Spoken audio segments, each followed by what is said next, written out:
Trove's combat and how you build classes can be broken up into 3 categories. Speed farming, where you're trying to complete dungeons as fast as possible, which means you need to have a class that has a good base movement speed and you will be sacrificing damage for more speed. Delves, which is a combination of damage and health. In most cases, you need to be really tanky to be able to survive the long, drawn-out gauntlet. And Leviathans are all about damage. You don't need to survive if you can kill it before it kills you. The efficiency of a class can basically be broken down into these 3 categories. Some will be stronger than others in one area and weaker in another. Another video of mine that I would recommend is the classes cheat sheet. It's basically a visual graph that kind of shows where each character fits in the spectrum. At the end of it all, I would always recommend that you play the class that you enjoy, rather than picking something specifically because it's efficient. So assuming you've picked out your main, let's get started with the more detailed tutorial.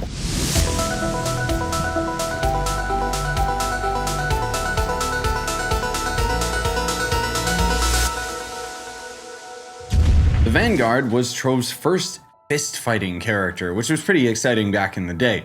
Now it's kind of at a place where it's good for speed farming and not much else. One thing to keep in mind is that the ranged mode is not widely talked about, and that's because this class's ranged mode was never really fully balanced. People complained about how much the ranged mode was underperforming, and they did end up buffing it, it just wasn't enough. Another fun little tidbit of Trove trivia is back in the day, the devs had an insane amount of knock up with its uppercut attack that would actually push enemies like so far out of the map that people just complain, and they just kept reducing it until finally they listened and got rid of it altogether. Now, if only they would remove knockback from enemies, we'd be set. But yeah, the class itself is more so used as a speed dungeon farmer, not really used for delves, and most definitely not used for bosses. So as for the subclass ability, I mean, you got a couple options, but generally speaking, you guys should know at this point.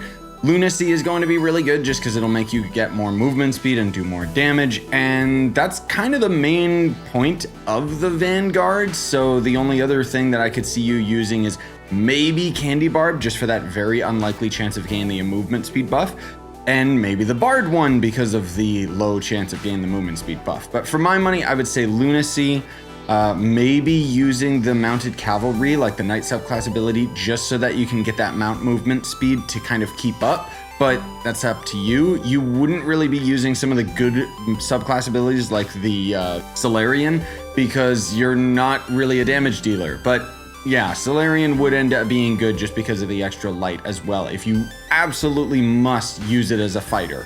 Now, your gear stat priority is going to end up being the same as always, which is attack speed and movement speed, because that's where this class shines. Now, if you absolutely want to main this character for every aspect of the game, let's say you're trying to do delves, you're trying to do, I don't know why you would on the Vanguard, but Leviathans, you would instead swap out that movement speed because that's not helping your overall damage for crit damage instead. So you would keep the attack speed because that helps your DPS, and then the crit damage would also help towards that. But generally the rule of thumb is attack speed, movement speed. So moving on to the crystal rings, there's Champions Congregate, which makes it so that the buff from Fired Up and Force Flash will now apply to 2 additional allies that are nearby, which means that it doesn't help you with farming because this game is very strongly independent, playing solo, maybe with a group, but most of all just in the delves, so maybe that could be helpful there. Otherwise, there's going to be combo, so Energy Blast now applies the same damage increase that Eye Lasers applies. That one's okay, but Hero's Stand will make Laser Leap and Hero's Charge grant a buff that heals while dealing damage for a short time.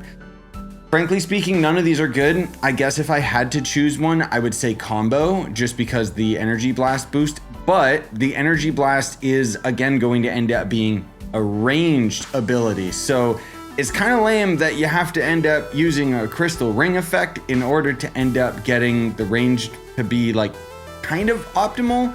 But the main reason you never use ranged is because your number 1 ability in melee mode gives you a movement speed buff. So yeah, frankly speaking, you don't need a crystal ring ability. The banner that you would use in slot, if you'll excuse me for swapping to my Shadow Hunter, would obviously be any of the Leviathan banners, Perma Torches being, you know, the best.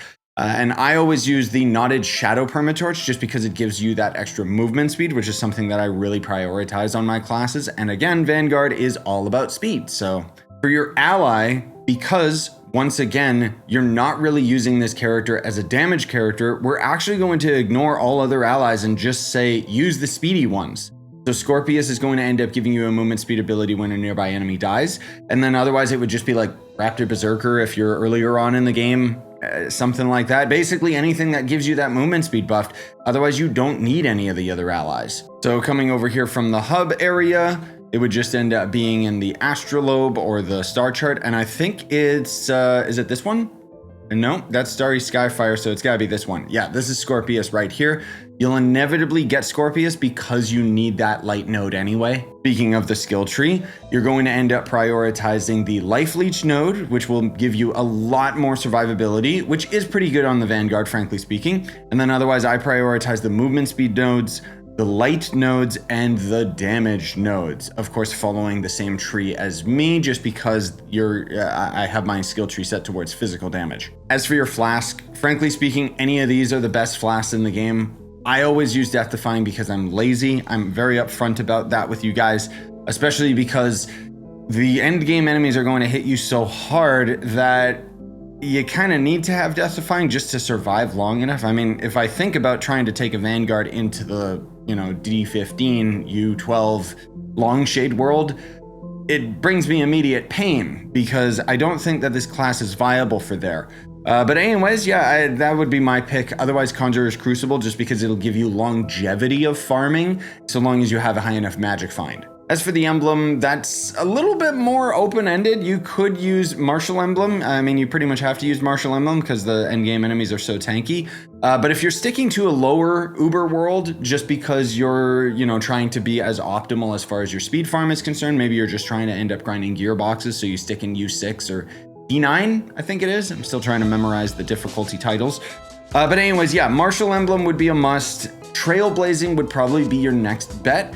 If you absolutely want damage on this character, Zealous can be useful just because then you can spam your right click laser, consume a flask, spam your laser, because that's kind of where all of the damage comes from with this class. And then otherwise, Unyielding would give you survivability, and yeah, that's pretty much it. You could use Sure Strike if you're earlier on in the game and you don't have high enough stats though. Speaking of stats, let's talk about the mid-game stats, in which case you would try to focus your physical damage to 50 to 60k, something around there for the baseline. Your crit damage would end up being 800%, let's say, and then your crit hit value 50 to 60%, trying to get that to 100% as soon as possible, since the way that crit damage works in this game is if you have 100% crit hit, it means that you're going to crit 100% of the time. Again, these are just kind of a mild suggestion for the midpoint. If you notice one of your stats is overputting against the other, it's not that important whether they fluctuate a little bit, and more importantly, you would just build up from there. Speaking of building up, before we end up getting into the gems and all of those stats and junk like that, I gotta say this in all of these videos, get your class level 30 before you even try to think about handling the end game areas on pretty much any class, frankly speaking, because you're going to end up getting so much more power from being able to equip every slot of your gems that you gotta get a class to level 30 first, because sometimes I'll get people come around and be like, how can I increase my PR? And it's like, well, what level are you? Oh, I'm level 25. And it's like, then why are you worried about your PR? Also, these videos are not aimed at being 100% coefficient builds.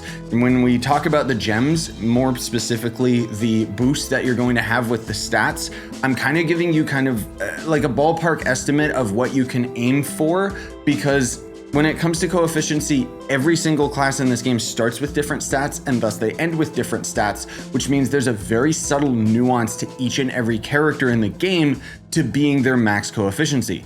I'll work on one of those videos at some point, but generally speaking, it's a lot of nerd talk that doesn't really matter because of how easy Trove is. I mean, I'm not saying it's not important, especially for the stupid Longshade difficulty, but if you'll pardon me, I'm gonna swap over to my Shadow Hunter, and then we're going to talk about my gems. So to try and make this as digestible as possible for you guys, we're going to talk about the lesser colored gems and then the empowered colored gems, and leave the cosmic gems completely on the side until later. When you look at your gems, these little dots right here that just look like a pearl of wisdom, we call them pearls or boosts, and that is basically going to end up optimizing the stat value that they're on. So what I would suggest, just as again, this is just a mere suggestion. If you have slight variance, it doesn't matter.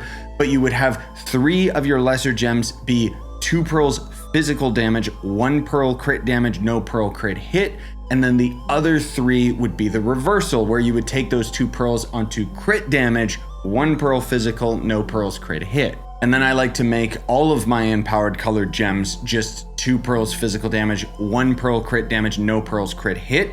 Of course, once you get to 100% crit hit, you can end up cycling that off of your gems for max health, just so you get a little more survivability. Your cosmic gems, however, are a lot easier to build, but they can take a lot longer to build depending on the items that you have.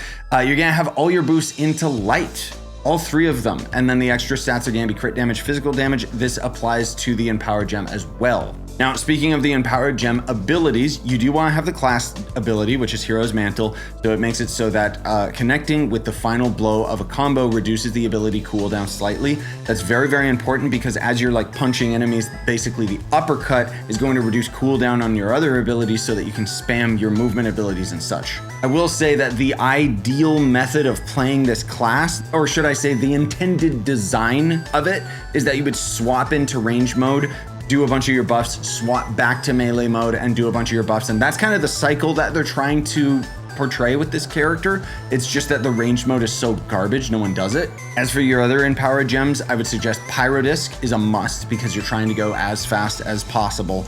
And then, I don't know, up to that point, it's kind of up to you, because Explosive Epilogue, as far as I know, only works with ranged, so that's not really that helpful. I guess you could use Cubic Curtain just to have a little more survivability. Being a melee character means you gotta get up close and personal. And as for the Cosmic Gem ability, while Berserk Battler is the highly suggested gem on most characters because of the high amount of damage output that it gives you, for the Vanguard, I would say to use Vampirium. Not because you need that life steal, because if you have life steal out of the skill tree, that gem's ability kind of becomes moot. Most of all, it's because the movement speed that you get from Vampirium can make a big difference for speed farming. And yeah, what can I say? That pretty much ends up covering the Vanguard. I know that it took a while for this video, and if I'm being perfectly honest with you guys, I kind of just took a little bit of a break from making these videos because they require a lot. You wouldn't think so, but structuring them, reading out the script properly, and blah, blah, blah, not a script, but just being able to explain my thoughts in a proper, coherent manner takes a lot more energy than you would think to make these as concise and to the point as possible, which is something I pride myself on. But if I'm being perfectly honest with you guys, I was starting to feel a little bit burnt out with Trove, and more particularly creating content on Trove, which is why, you know, I've been doing more live streams and slowing down on the area stuff. But we're kind of back in it now, so I'll try my absolute best to get the next guide out of the way nice and quick, which is going to be the Bard and then the Solarian, and then that's it for all of the classes. I guarantee we will get them done this year, okay? I know I've been taking my sweet time with this, but you gotta understand, it is not only a very, very large project for me to tackle to try and make these really, really good definitive guides almost, but on top of that, I get bored because they're all kind of the same. Not bored with Trove, just bored with making that specific video over and over and over again for each individual class, because as much as we try to act like there's different variations in the classes, they're all pretty much the same because the gameplay is pretty much the same. Anyways, don't forget to like, subscribe, hit the notification bell, buy the merch if you really want to.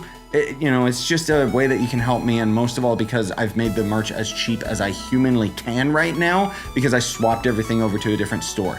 Anyways, love you guys to death. Bye-bye.